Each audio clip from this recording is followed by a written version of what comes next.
Hello বন্ধুরা, welcome to my channel Bengali Edumania. তো দেখো, আগের দিন আমরা আলোর প্রতিসরণ এবং প্রতিসরাঙ্ক, প্রতিসরণের সূত্র এইসব বিষয়ে আলোচনা করেছিলাম।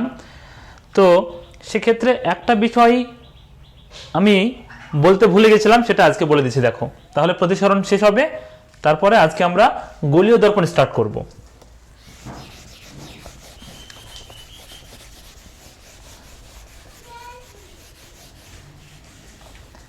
তাহলে আমরা কি দেখেছি যে পরম প্রতিসরাঙ্ক mu equal to C by V, এটা আলোর তরঙ্গ তত্ত্ব অনুসারে। যাই হোক, যেহেতু ক্লাস 9-এ আমরা একটা ফর্মুলা পড়েছিলাম যে V equal to N lambda, V equal to N lambda. V মানে হচ্ছে তরঙ্গের বেগ, এন মানে তরঙ্গের কম্পাঙ্ক, এবং ল্যামডা মানে তরঙ্গের তরঙ্গ দৈর্ঘ্য। তাহলে এখানে mu equal to C by V, C মানে শূন্যস্থানে আলোর বেগ, ভি মানে ওই মাধ্যমে আলোর বেগ। তাহলে সি এর জায়গাতে আমরা এন ল্যামডা, ভি এর জায়গাতে এন ল্যামডা বসাতে পারি। তাহলে দেখো আমরা কি করছি, C equal to N lambda zero by V equal to N lambda one, যেখানে ল্যামডা জিরো হচ্ছে শূন্যস্থানে আলোর তরঙ্গ দৈর্ঘ্য এবং ল্যামডা ওয়ান মানে ওই মাধ্যমে আলোর তরঙ্গ দৈর্ঘ্য, যে মাধ্যমে আলো প্রবেশ করছে শূন্যস্থান থেকে। ঠিক আছে, এই সূত্র থেকে পাচ্ছি আমরা। তাহলে সেক্ষেত্রে আমরা দেখছি যে এন এন কেটে যাচ্ছে, তাহলে থাকছে lambda zero by lambda one. অর্থাৎ আমরা 1 নম্বর সূত্র এটা ভাবতে পারি, mu equal to C by V, এটা ইউজ করতে পারি। আবার এটাও ভাবতে পারি mu equal to lambda zero by lambda one. C মানে শূন্যস্থানে আলোর বেগ বাই ওই মাধ্যমে আলোর বেগ। ল্যামডা জিরো মানে শূন্যস্থানে আলোর তরঙ্গ দৈর্ঘ্য বাই ওই মাধ্যমে আলোর তরঙ্গ দৈর্ঘ্য। তাহলে এই দুটো ফর্মুলা আমরা মনে রাখবো, এবং এই দুটো ফর্মুলা থেকেই আমাদের নিউমেরিক্যাল প্রবলেম আসতে পারে। আশা করি বোঝা গেছে। এই বিষয়টা আমি আগের দিন বলিনি, সেজন্য আজকে বলে দিলাম। আরও যদি কিছু থাকে তা আমি যখনই মনে পড়বে মাঝে মাঝে আমি কিন্তু স্মরণ করিয়ে দেব। যাই হোক, তাহলে প্রতিসরণ এই পর্যন্তই। আজকে যেটা আমরা নতুন একটা টপিক স্টার্ট করব সেটা হলো গোলীয় দর্পণ। ঠিক আছে,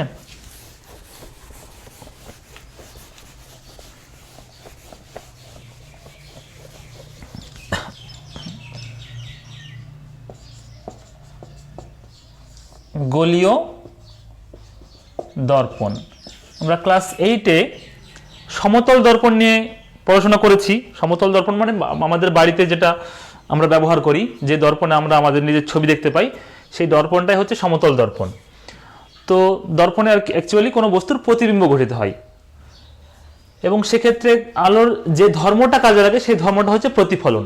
তাহলে প্রতিফলন ধর্মকে কাজে লাগিয়ে দর্পণে যে কোনো বস্তুর প্রতিবিম্ব গঠিত হয়, এটা মনে রাখো। তাহলে আজকে আমরা পড়বো গোলীয় দর্পণ। গোলীয় দর্পণ অনেক রকম হতে পারে, উত্তল দর্পণ, অবতল দর্পণ, অধিবৃত্তীয় দর্পণ, সমতল দর্পণ, এগুলো সবই হতে পারে।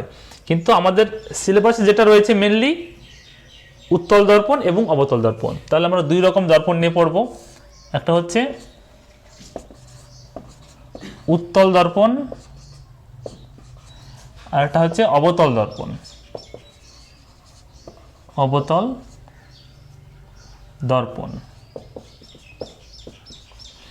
উত্তল দর্পণকে ইংলিশে বলা হয় কনভেক্স মিরর, আর অবতলকে বলা হয় কনকেভ মিরর। আমার ছোটবেলাতে খুব গোলমাল পেকে যেত যে কোনটা কনভেক্স কোনটা কনকেভ। কোন উত্তলটা কনভেক্স না কনকেভ, এরকম আমার একটা কনফিউশন হয়ে যেত। আমি সেই জন্য মনে রেখেছি উত্তলে 3টে রয়েছে, 3টে অক্ষর রয়েছে, আর ভেক্সেও 3টে রয়েছে। দেখো ভিইএক্স, কন তো দুই জায়গাতে আছে, কনভেক্স কনকেভ দুই জায়গাতেই কন রয়েছে, কিন্তু পার্থক্য এখানে ভেক্স রয়েছে, এখানে কেভ রয়েছে। তো দেখছি এখানে উত্তলে 3টে, সেজন্য এখানে ভেক্স 3টে, অবতলে 4টে, সেজন্য কেভ CAVE, এখানেও 4টে।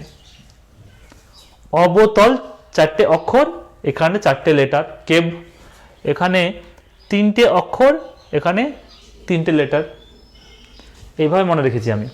তো যাই হোক, এবার আমরা কোনটা উত্তল কোনটা অবতল কি করে বুঝবো, তাহলে আমি ছবি এঁকে দেখাচ্ছি। এটা দেখো, উত্তল দর্পণ মানে যদি দর্পণের প্রতিফলক তলটি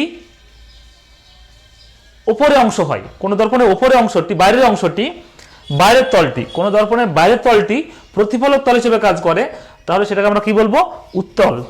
যেমন এই যে একটা গোলীয় দর্পণ, যার ধরে নিলাম আমি ভেতরের দিকে শেডেড লাইন দেওয়া আছে, অর্থাৎ প্রলেপ লাগানো আছে, পারদ অথবা রূপোর প্রলেপ। আমরা জানি দর্পণের পেছনে অবশ্যই পারদ লাগানো থাকে বা রূপোর প্রলেপ লাগানো থাকে, তবেই সামনে দিয়ে আমরা আমাদের প্রতিবিম্ব দেখতে পাই। তাহলে যদি ভেতরের অংশে প্রলেপ লাগানো থাকে, তাহলে বাইরের তলটা, এই যে বাইরের তলটা, সেটা প্রতিফলক তল হিসেবে কাজ করবে। তাহলে কোনো দর্পণের যদি বাইরের তলটি প্রতিফলক তল হিসেবে কাজ করে, তাহলে সেই দর্পণটাকে আমরা কি বলবো, উত্তল দর্পণ। তার মানে এটা একটা উত্তল দর্পণ। আর কোন দর্পণের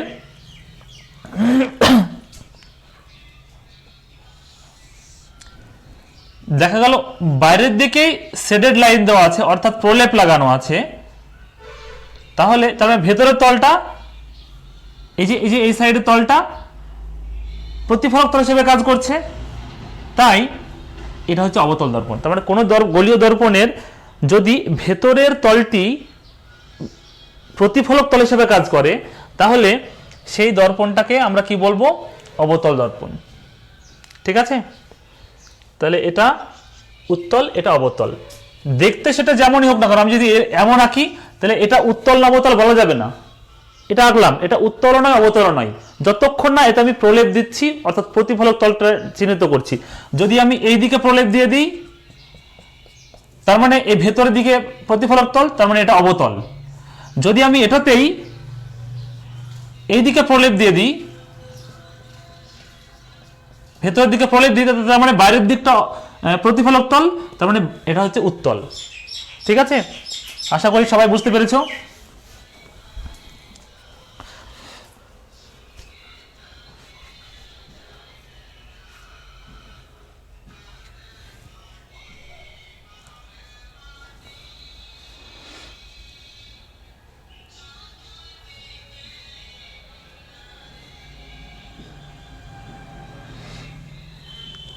এবার আমরা উত্তল দর্পণ বা অবতল দর্পণ, দুটো দর্পণে কিছু কমন পার্টস রয়েছে বা প্যারামিটার রয়েছে, সেই বিষয়গুলোকে জানবো।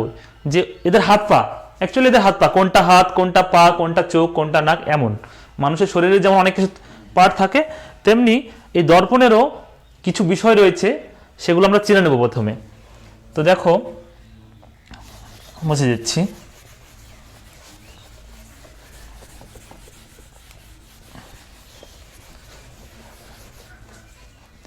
যেগুলো আমরা জানবো অ্যাকচুয়ালি, সেগুলো আমি এখানে প্রথমে লিখে দিচ্ছি।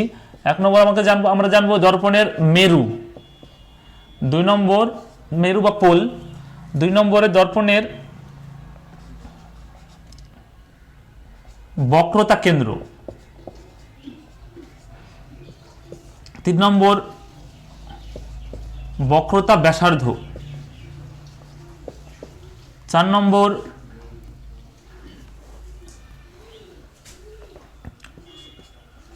প্রধান অক্ষ বা প্রিন্সিপাল অ্যাক্সিস, 5 নম্বর উন্মেষ, 6 নম্বর ফোকাস বা মুখ্য ফোকাস। মুখ্য ফোকাস লিখে দিচ্ছি এখন, এটা কি শুধু ফোকাসও বলতে পারি, মুখ্য ফোকাস। 7 নম্বর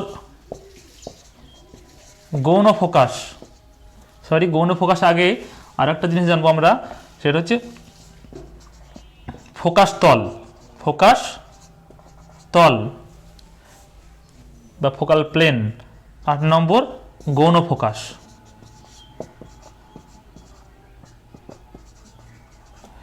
মোটামুটি এই কটা বিষয় আমরা জানবো, সেটা উত্তল দর্পণের ক্ষেত্রে প্রযোজ্য, অবতল দর্পণের ক্ষেত্রে প্রযোজ্য। তো আমরা যে কোনো একটা দর্পণ দিয়ে দেখিয়ে দিচ্ছি পার্টসগুলো। দেখো আমরা প্রথমে একটা অবতল দর্পণ আঁকছি, ঠিক আছে? তো ধরে নাও,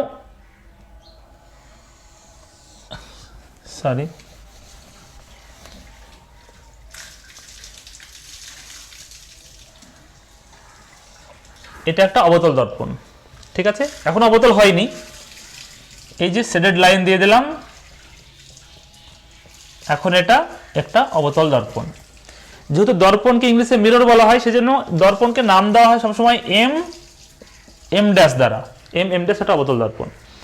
এবার এই দর্পণটা কিন্তু গোলীয় দর্পণ, এই যে গোল, তার মানে এই দর্পণটা কোনো না কোনো গোলকের অংশ। কিন্তু যদি আমি একে এক্সটেন্ড করি, বাড়িয়ে দিই, তাহলে কিন্তু একটা গোলক তৈরি হবে। দেখো, কোনো না কোনো গোলকেরই অংশ, একটা দর্পণ মানে একটা গোলকের অংশ বিশেষ। তো কোনো গোলীয় দর্পণ যে গোলকের অংশ, সেই গোলকের যে কেন্দ্র, সেই কেন্দ্রটাকে বলা হয় বক্রতা কেন্দ্র। তাহলে আমরা বক্রতা কেন্দ্র জেনে গেলাম। বক্রতা কেন্দ্রের ডেফিনেশনই এটা, তোমরা সংজ্ঞা পড়বে এটা। যদি পরীক্ষাতে কোশ্চেন আসে যে কোনো উত্তল দর্পণ বা অবতল দর্পণ বা কোনো গোলীয় দর্পণের বক্রতা কেন্দ্র বলতে কি বোঝো, বা বক্রতা কেন্দ্র কাকে বলে, তাহলে বলতে হবে কোনো গোলীয় দর্পণ যে গোলকের অংশ, তার কেন্দ্রকে বলা হয় ওই দর্পণের বক্রতা কেন্দ্র।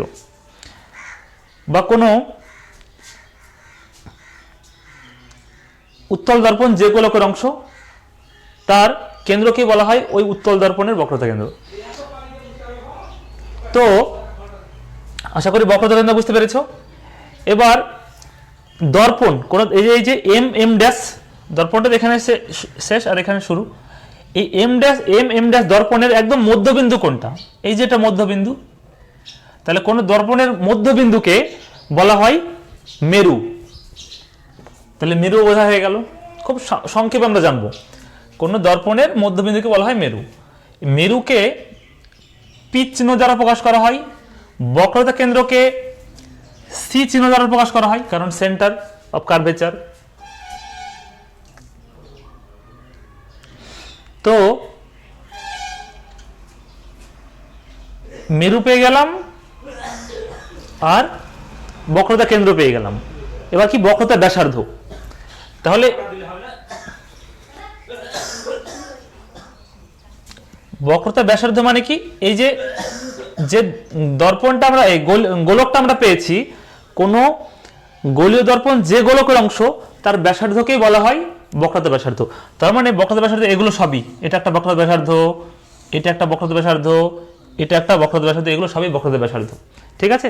কিন্তু আমাদের মেনলি এটাকে আমরা বক্রতা, কারণ এটা কাজে লাগবে সেজন্য এটাকে রাখছি।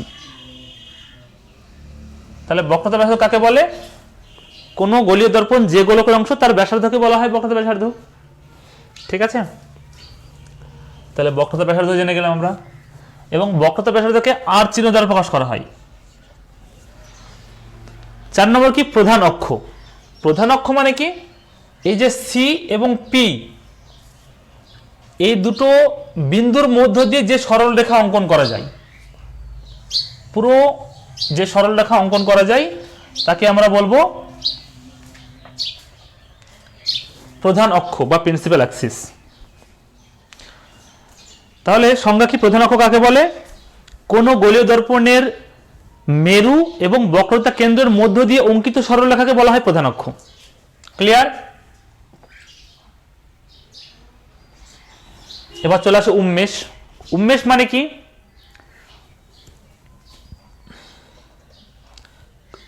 এই যে গোলীয় দর্পণটা এম পি এম ড্যাশ, এই গোলীয় দর্পণের দুই যে প্রান্ত বিন্দু একদম এম এবং এম ড্যাশ, এটাকে যদি যুক্ত করি, যে সরলরেখাটা পাচ্ছি না, সেই সরলরেখাটা কিন্তু উন্মেষ।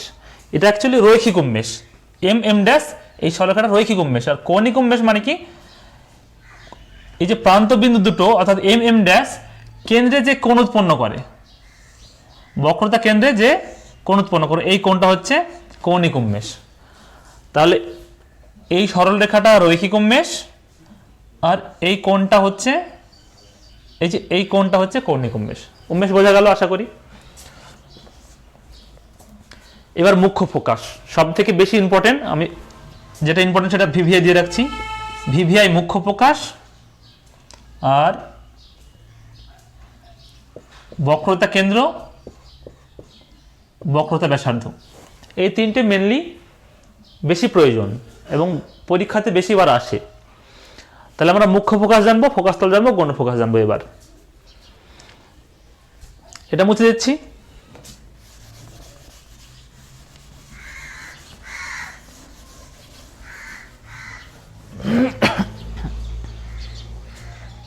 দেখো মুখ্য ফোকাসটা জানার জন্য আমরা উত্তল এবং অবতল উভয় ক্ষেত্রে জানবো। এটা আমি এই লিস্ট পুরো মুছে দিচ্ছি, কারণ এটা আমি এবার বলবো এবার। তো দেখো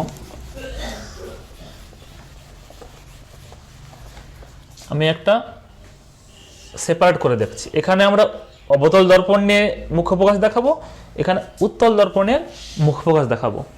তো দেখো এটা এখানে অবতল, এখানে উত্তল। একটা অবতল দর্পণ আঁকি, একটা অবতল দর্পণ।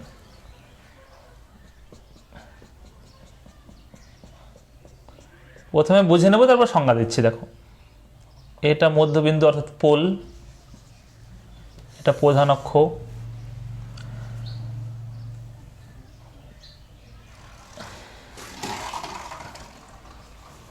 এবার এই দর্পণে যদি প্রধান অক্ষের সমান্তরাল কিছু রশ্মি পাঠায়, আমরা আলোক রশ্মিকে পাঠাচ্ছি, এটা একটা আলোক রশ্মি, এটা একটা আলোক রশ্মি, এটা একটা আলোক রশ্মি, এটা একটা আলোক রশ্মি, এরকম বিভিন্ন রশ্মি পাঠাচ্ছে। রশ্মি পাঠানোর জন্য অবশ্যই আমাদেরকে এই আরো চিহ্ন দিয়ে বোঝাতে হবে এগুলো একটা আলোক রশ্মি। যখনই এই আলোক রশ্মি আপতিত হবে তখনই সে প্রতিফলনও ঘটবে। তো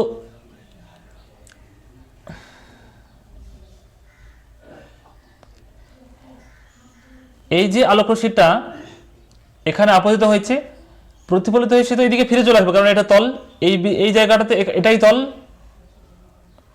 দর্পণের, এই বিন্দুতে এটাই তল। এবার এখানে তল হলে মানে সে এইদিকে ফিরে চলে আসবে, তাহলে প্রতিফলিত হয়ে কি হবে, সে এই বরাবর চলে আসবে।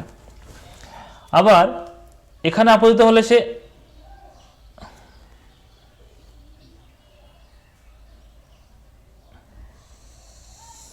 এই বরাবর চলে যাবে। আবার এখানে আপতিত হয়েছে, তাহলে তলটা হচ্ছে এটা, তাহলে সে এইদিকে চলে যাবে। তাহলে দেখো এইদিকে চলে গেল। এখানে আপতিত হলে সে তলটা এটা, মানে সে এইদিকে চলে যাবে। তাহলে দেখো প্রধান অক্ষের সমান্তরাল আমি কয়েকটা রশ্মি পাঠিয়েছি এবং সেগুলো দর্পণে আপতিত হয়ে প্রতিফলনের পর তারা যখন পুনরায় আবার মানে প্রথম মাধ্যমে ফিরে আসছে, তখন তারা প্রত্যেকে প্রধান অক্ষের উপর একটা নির্দিষ্ট বিন্দুতে মিলিত হচ্ছে। এই যে এই জায়গাতে মিলিত হয়ে গেছে সবাই, এই বিন্দুটাকেই বলা হয় অবতল দর্পণের মুখ্য ফোকাস, এবং মুখ্য ফোকাসকে ক্যাপিটাল এফ চিহ্ন দ্বারা প্রকাশ করা হয়। তাহলে যদি বলি অবতল দর্পণের মুখ্য ফোকাস কাকে বলে, তাহলে আমরা কি বলবো, যে অবতল দর্পণে প্রধান অক্ষের সমান্তরালে আগত আলোকরশ্মিগুচ্ছ আপতিত হলে প্রতিফলনের পর তারা প্রধান অক্ষের উপর একটা নির্দিষ্ট বিন্দুতে মিলিত হয়, ওই নির্দিষ্ট বিন্দুকেই বলা হয় অবতল দর্পণের মুখ্য ফোকাস। বোঝা গেল? এবার উত্তল দর্পণের ক্ষেত্রে রাখি আমরা।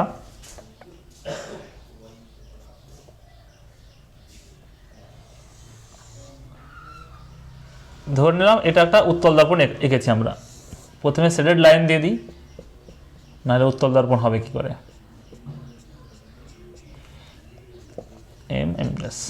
যাই হোক, এবার এক্ষেত্রেও আমরা কয়েকটা সমান্তরাল রশ্মি পাঠাচ্ছি। সমান্তরাল রশ্মি আপতিত করলাম, তাহলে সেক্ষেত্রে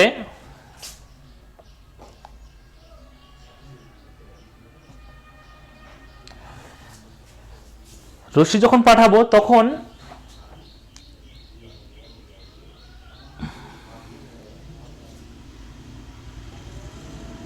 প্রথমে এঁকে নিই, তারপর বলছি।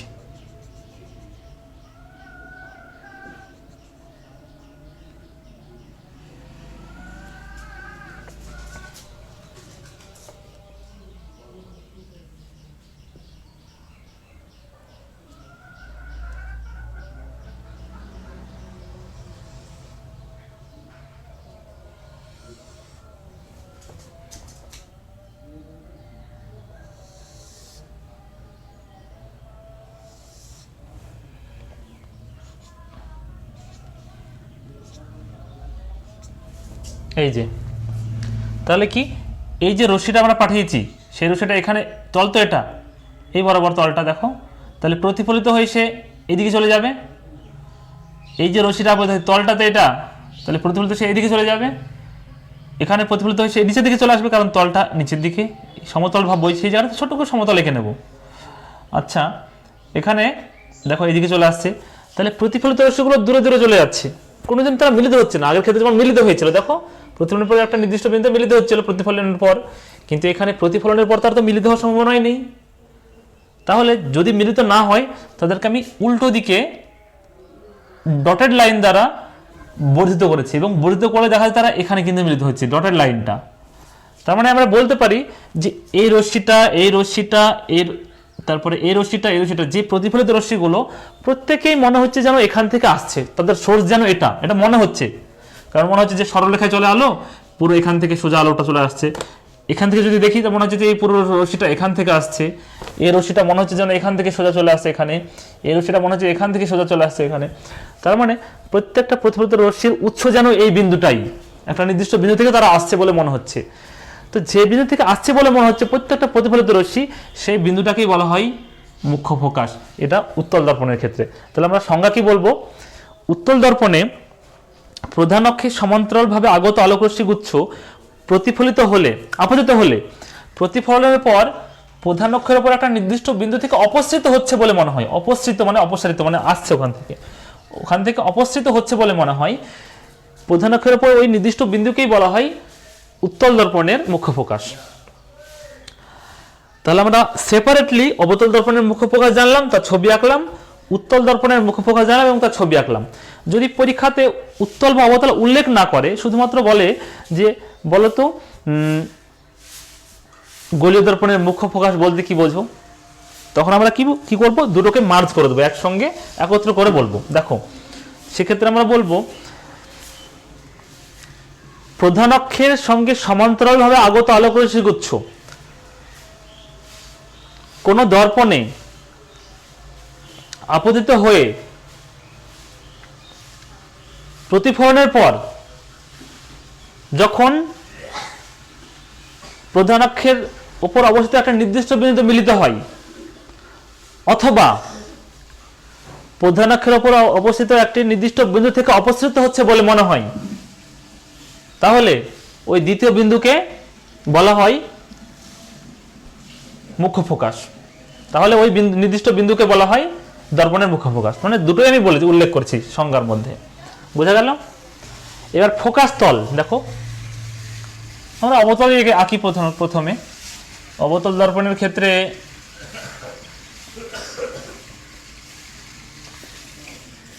এটা একটা অবতল দর্পণ, তো সেক্ষেত্রে ফোকাস তল মানে কি, যদি এটা মুখ্য ফোকাস হয়, তাহলে মুখ্য ফোকাস বিন্দু, মুখ্য ফোকাস একটা বিন্দু, সেই বিন্দুতে প্রধান অক্ষের উপর লম্বভাবে যে তল কল্পনা করা হয়, এই মানে এই তলটা, এখানে যদি আমরা একটা তল কল্পনা করি, এইভাবে একটা তল কল্পনা করি, সেই তলটাকেই বলা হয় ফোকাস তল। তার মানে এই তলটাই হচ্ছে ফোকাস তল, বোঝা গেল? ফোকাস তল সেরকম ইম্পর্টেন্ট নয়, কিন্তু গৌণ ফোকাস সংজ্ঞা দেওয়ার জন্য ফোকাস তলটা দরকার। এবার আমরা যেটা জানবো সেটা হচ্ছে গৌণ ফোকাস। পরীক্ষাতে সংজ্ঞা আসে না, কিন্তু গৌণ ফোকাস থেকে একটা কোশ্চেন আসে। কি কোশ্চেন সেটা আমি বলছি একটু পরে। গৌণ ফোকাস মানে কি, যে এর আগে মুখ্য ফোকাসের সংজ্ঞা দেওয়ার সময় আমরা কি দেখেছি, যে রশ্মিগুলো আমরা পাঠাচ্ছিলাম সেগুলো কিন্তু প্রধান অক্ষের সমান্তরাল, প্রধান অক্ষের সঙ্গে সমান্তরালভাবে পাঠাচ্ছিলাম, আপতিত করছিলাম। কিন্তু যদি সমান্তরাল না হয়, যদি নিজেদের মধ্যে সমান্তরাল, অর্থাৎ প্রধান অক্ষের সমান্তরাল না, কিন্তু রশ্মিগুলো নিজেদের মধ্যে সমান্তরাল, মানে এরকম রশ্মি, এরকম একটা রশ্মি, এরকম একটা রশ্মি, এরকম একটা রশ্মি, এরকম রশ্মি, এটা তো নিজেরা সমান্তরাল কিন্তু এটা প্রধান অক্ষের সমান্তরাল নয়। এরকম কোনো রশ্মিকে দর্পণে আপতিত করি, তাহলে তারা প্রতিফলনের পরে মুখ্য ফোকাস এ তো মিলিত হবে না, কিন্তু তারা এই যে ফোকাস তল মানে এই রেখাটা, এই যে এই পুরো রেখা ফোকাস তল, এই তলের ওপরই কোনো না কোনো বিন্দুতে মিলিত হবে। হয় এখানে মিলিত হবে, না হয় এখানে মিলিত হবে, না হয় এখানে মিলিত হবে, কিন্তু কখনো এখানে এখানে এখানে মিলিত হতে পারে না। ঠিক আছে, তাহলে যে বিন্দুতে মিলিত হবে সেই বিন্দুটাকে বলবো আমরা গৌণ ফোকাস। তাহলে কি বলবো, সমান্তরাল ভাবে আগত আলোকরশ্মি গুচ্ছ, সমান্তরাল ভাবে আগত আলোকরশ্মি গুচ্ছ, আমি বলছি না কিন্তু প্রধান অক্ষের সমান্তরাল তাই বলছি না, কিন্তু সমান্তরাল ভাবে আগত আলোকরশ্মি গুচ্ছ কোনো গলীয় দর্পণে আপতিত হয়ে প্রতিফলনে, কোনো গলীয় দর্পণে প্রধান অক্ষের সঙ্গে আনতভাবে আপতিত হয়ে, এই যে একটা কোণ তৈরি, কোণে আনতভাবে, আনতভাবে মানে কোনো কোণ করে, সমান্তরাল নয়। তাহলে সমান্তরালভাবে আগত আলোকরশ্মি গুচ্ছ কোনো গলীয় দর্পণের প্রধান অক্ষের সঙ্গে আনতভাবে আপতিত হলে প্রতিফলনের পর তারা ফোকাস তলের উপর কোনো না কোনো বিন্দুতে মিলিত হয়। ফোকাস তলের উপর যে বিন্দুতে মিলিত হয় সে বিন্দুকে বলা হয় গৌণ ফোকাস। তাহলে গৌণ ফোকাস কিন্তু একটা নির্দিষ্ট বিন্দু না, যদি অ্যাঙ্গেলের উপর ডিপেন্ড করে, যদি এইভাবে আপতিত হয় তাহলে সেক্ষেত্রে হয়তো এখানে আপতিত হচ্ছে, এই মিলিত হচ্ছে, যদি আরো বেশি অ্যাঙ্গেলে এইভাবে আপতিত হয় তাহলে দেখা যাচ্ছে এখানে মিলিত হচ্ছে। তাহলে বিভিন্ন বিন্দুতে মিলিত হতে পারে, যে বিন্দুতে মিলিত হবে সেই বিন্দুটাকে আমরা গৌণ ফোকাস বলবো। তাহলে গৌণ ফোকাসের সংখ্যা অসংখ্য, এটাই একটা কোশ্চেন। বললাম না এখানে সংজ্ঞা আসুক না আসুক, পরীক্ষাতে এই কোশ্চেনটা আসে যে গৌণ ফোকাসের সংখ্যা কটি, গলীয় দর্পণে গৌণ ফোকাসের সংখ্যা কটি, তাহলে বলতে হবে অসংখ্য। তাহলে এটা স্টার মার্ক দিয়ে লিখে রাখো, গলীয় দর্পণের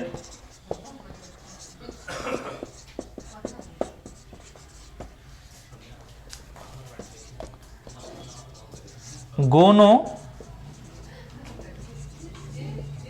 ফোকাসের সংখ্যা অসংখ্য।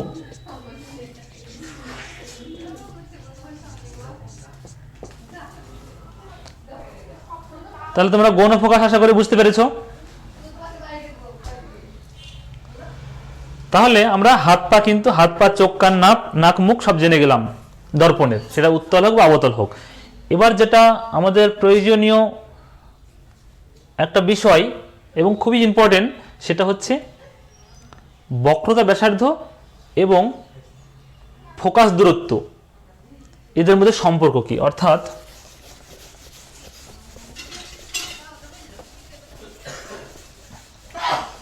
আমরা কি দেখেছি যে, আচ্ছা মুখ্য ফোকাস জানলাম, ফোকাস দূরত্ব এখনো বলা হয়নি, তাহলে ফোকাস দূরত্ব জেনে নিই। ফোকাস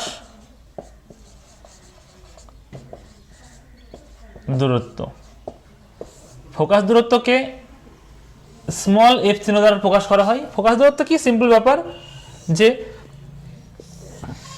এটা যদি পি বা পোল বা মেরু হয় আর এটা যদি মুখ্য ফোকাস হয় অবতল দর্পণের,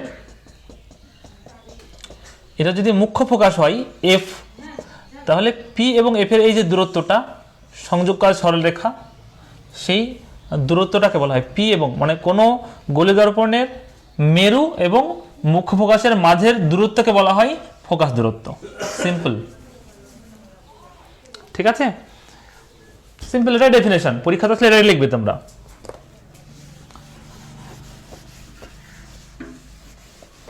এবার যেটা মাধ্যমিকে আসে সেই কোশ্চেনটা তোমরা আজকে লিখে রাখো অন্তত, যে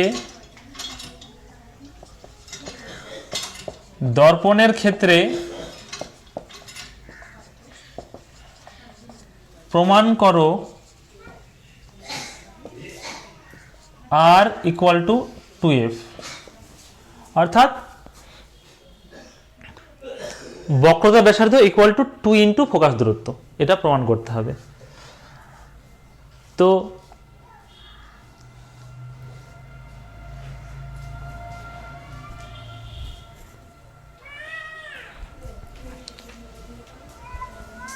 এটা উত্তল দর্পণের ক্ষেত্রে প্রমাণ করা যেতে পারে, অবতল দর্পণের ক্ষেত্রেও প্রমাণ করা যেতে পারে। তো এটা আজকে আমরা প্রমাণ করব না, এটা আমরা নেক্সট ক্লাসে প্রমাণ করব। আজকে অন্তত এই কটা বিষয় তোমরা দেখে রাখবে যে দর্পণের ফোকাস, মুখ্য ফোকাস, গৌণ ফোকাস, ফোকাসতল, বক্রতা ব্যাসার্ধ, মেরু, প্রধানাক্ষ, এই বিষয়গুলো তোমরা অবশ্যই মাথার মধ্যে রাখবে। এগুলো সংজ্ঞাগুলো মুখস্থ করবে এবং মুখ্য ফোকাসের সংজ্ঞা চিত্রসহ মুখস্থ করবে। এগুলো আজকে শিখে নাও। আজকে এগুলো পড়া হয়ে গেলে পরের ক্লাসে আমরা দর্পণের ক্ষেত্রে আর এবং আর ইকুয়াল টু 2f এই সমীকরণটা প্রমাণ করব এবং তারপরে দর্পণে কিভাবে কোনো একটা বস্তুর প্রতিবিম্ব গঠিত হয় এবং সেই প্রতিবিম্বের বৈশিষ্ট্য কেমন, অর্থাৎ সেটা বস্তুর সমান না ছোট না বড়, সৎ না অসৎ, সেই সব বিষয়ে ডিটেলস আলোচনা করব। আসল টপিকে আমরা কিন্তু আস্তে আস্তে প্রবেশ করছি। ঠিক আছে, তাহলে আজকের জন্য এই পর্যন্তই। সবাই ভালো থাকবে, সুস্থ থাকবে, ধন্যবাদ।